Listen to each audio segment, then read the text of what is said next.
Le train de la relance avec Reporter d'Espoir. Raphaël Duchemin. Quand on a ramené la marque à Besançon, je me souviens les premières rencontres avec les gens, que ce soit au Musée du Temps ou quand on a commencé à représenter les pièces qu'on fabriquait, les gens venaient nous dire vous nous avez rendu notre fierté quelque part.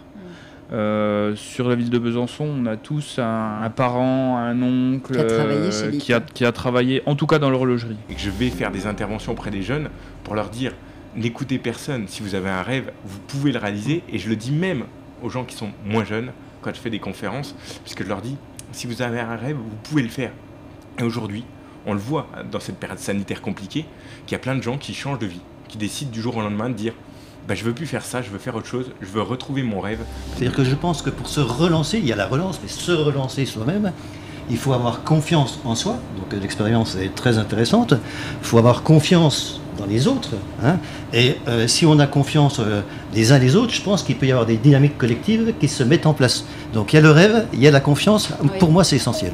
On a une démarche éthique qui est mise en œuvre au niveau du groupe SEB, qui ne date pas du plan de relance. Aujourd'hui, on a une conviction profonde au niveau du groupe SEB, c'est que nous pouvons être un acteur et nous devons être un acteur pour construire un monde meilleur et un monde qui soit plus respectueux de la planète. Il a fallu très vite décider de ce qu'on faisait pour l'école, pour le périscolaire. Ce qui aide, entre guillemets, c'est que les changements climatiques soient visibles. Sinon, ils ne sont pas perçus. Donc, ces phénomènes d'accélération permettent à tout le monde de se rendre compte qu'il y a un impact réel sur son environnement paysager direct et sur ses pratiques.